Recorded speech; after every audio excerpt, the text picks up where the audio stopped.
So, this week in pose practice, February 28th to March. It is March, right? Yeah, March 6th. I do notice that I'm carrying the weight better, I think, in most cases.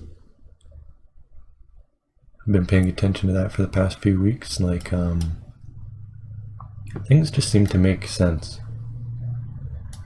a little more. Like when you're thinking about it in terms of where the weight is, right? Like this one was pretty good. Even this weird one here. This one kind of looks like it's falling over a bit, but maybe because it's like a pose in motion. But in most cases, I think it's kind of working out better than, which is funny because I'm not like putting a whole lot of thought into it. It's just that it's kind of in the back of my mind. Maybe that's really all it takes, is just to be conscious of it, of the weight when you're doing this. This one was fun. Turned out pretty good too.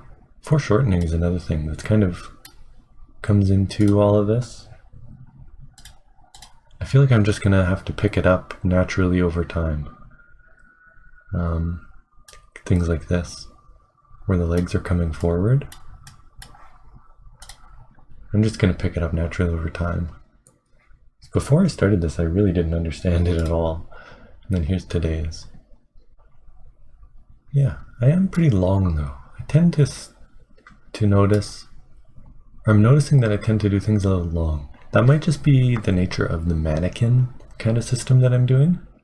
Like you can always add more weight on. Like if you think of it like I'm doing the bones, there's stuff on top of the bones. I haven't really been thinking of doing it as if I'm just drawing like the bones though, like when I'm doing these mannequin things. So things kind of tend to turn out really not as wide as they should be, proportionally in terms of how tall they are. It's something I've noticed, like this one too.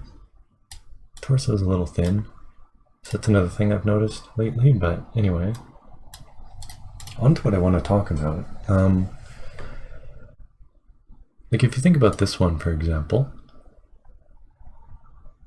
what I want to talk about to start this week, I have two topics, and I want to try and go quick here, but showing too much, the concept of trying to show too much. So like if you think about this one, I'm basically showing the torso as if it's flat, facing directly at the camera. And I don't know if that's what the pose was doing, but like if there's any sort of twist at all, like here you can see there's a bit of a twist. It's going to be, lines are going to be hidden. Now I wonder if I can find a good example, because it's hard to explain what I mean by this. Yeah, like we'll say this one. I'm showing, so like if you think of a torso from straight on, it's like this and the shoulders are like here. If you think about this one, I think this shoulder should be in more, right? But because I want to show, I'm drawing a torso, so I need to show the entire torso, and that winds up pushing the shoulder all the way to this side. But maybe it should be a little more in. Maybe, you know? Like I said, there might not be a perfect example in these sets that I'm looking at, but it's something that I've noticed. I really wish I could explain it better. It's something that I'm trying to think about. Depending on the angle, right? Things are going to be hidden, but if you don't hide things, you'll wind up with everything looking very flat. If you're going to draw something in 3D, things are going to be hidden. God, I wish I could explain this better. Maybe I'll return to this topic a little later, because I haven't finished thinking it through, but I know there's something here. Anyway, aside from that, what I want to briefly touch on is just, I want to quickly go over for myself how I do hands. So, say here's your arm, like your wrist, and your forearm is going out this way. I touched on this a little bit, I think, in yesterday's stream. But the way I think about it is like the shape of the hand. So you're looking at it from above. Here's the wrist, and this is your right hand. It kind of goes like this, right? And then here's your thumb. And then here are your fingers.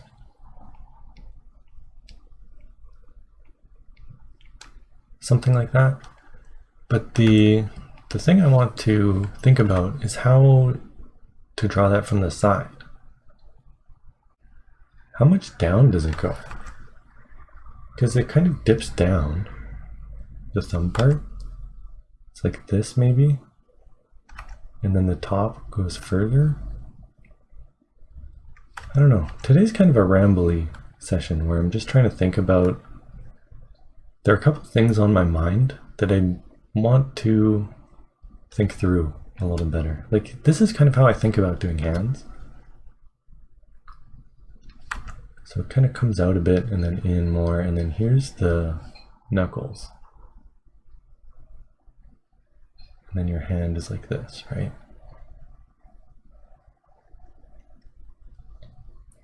That's kind of how I approach doing hands. And like from the other side, say we'll do the right hand from this angle. So there's your wrist. It's basically flat. And then there's maybe like some fat that's peeking through from the other side. Then here's your fingers coming through, and then the thumb would be like that. Or something. And from there, that's a good like baseline. And then on top of that, but that's kind of how I'm approaching hands. I think it's working. Right? Like that's a really quick, if we hide the green,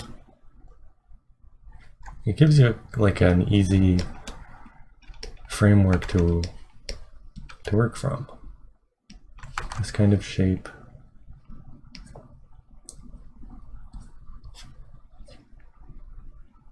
And you just do like a circle here for the start of the, whatchamacallit? What is it called? The thumb? And then it's just basically equal spacing circles. And it might not be this, like it might be more like this. Right? So we'll do that instead. Something like this. And then it's just the pinky starts and follows that, the edge of the hand line. And we'll just kind of go like this. And then I think there's bones that like continue in here, right? Or something, I don't really know. But it's a really simple way to give yourself a little framework. I've been thinking about that. So yeah, that's basically a bit of hand practice I want to do more of.